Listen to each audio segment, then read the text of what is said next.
kaming ibang masusumpungan, kundi ang iyong dakilang pangalan. Amang Diyos, pagpastan mo ang iyong mga anak narito sa lugar na ito.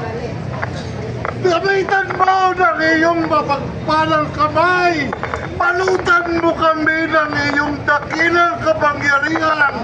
Nang sa gayon, mas lalo kaming tumibay sa aming paninindigan, sa aming pagkikibaka, upang tulungan namin ang aming mahal na Pangulo. Patuloy kaming nagtitiwala sa iyo, Amang Diyos.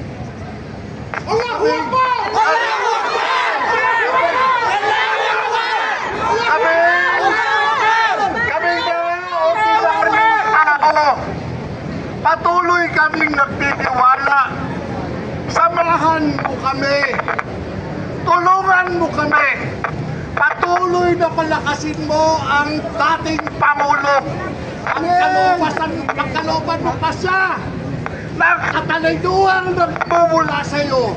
Nagkalakasan na nagmumula sa iyo. Nang sa ngayon, makasama pa namin ang dating Pangulo sa ikauunlad at ikatatahimik ng ating bansa.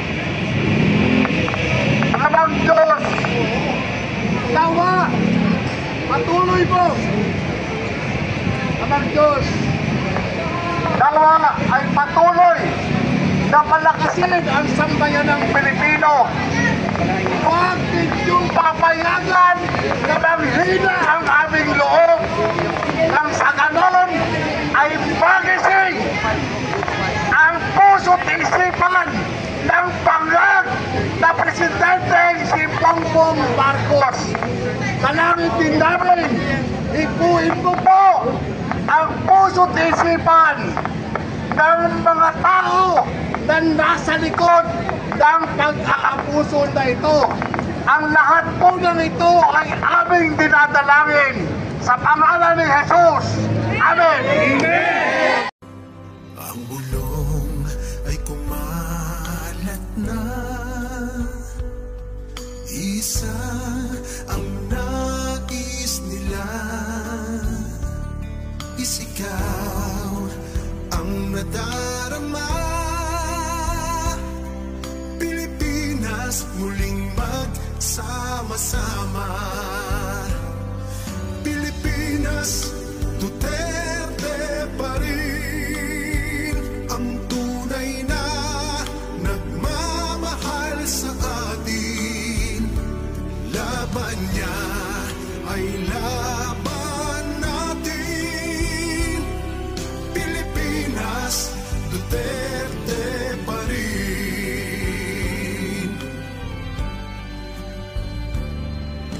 Inang bayang minamahal, lagi kang ipagdarasal na muli kitang makita. Pilipinas, bangon, may pag-asa pa. Pilipinas, Duterte pa rin ang tunay na nagmamahal sa atin.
Davao yan.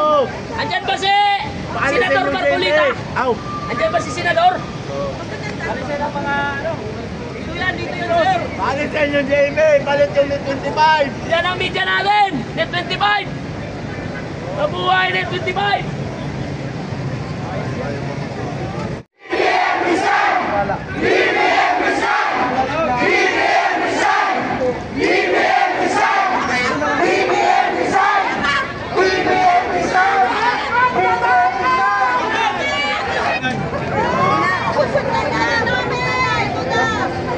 Paparangin ka na nila. Ano O yan, galing trabaho, nagpunta dito ha. For your information, di kami magkakilala dito. Tama. O yan, tama. Ano masasabi niyo sa mga trolls dito ngayon? Dali, murahin mo nga. Kulit tatay dito. Hindi kami bayaran. Ano na pa ako dito? Magpapasig ako, pero ano May pag-out namin sa trabaho. Diretso kami rito. Ayan o, meron nyo po no, kakaut na nila sa trabaho. Suporta kay Tatay Digong. At ano po masasabi nyo? Sabi ng mga loyalistang MP na estupido, kakaunti daw. Eh ngayon, dumarami na. Ano po masasabi ninyo? Sige. Kakaunti, tahimik lang, pero wag niyong gigisingin ang nananahimik ng mga taong bayan. Pagka kami lalo ay lumabas pa, nagsama-sama, makikita ni BBM ang galit ng taong bayan. Tama? Ilabas! Ilabas! Ilabas! Ilabas! Ilabas!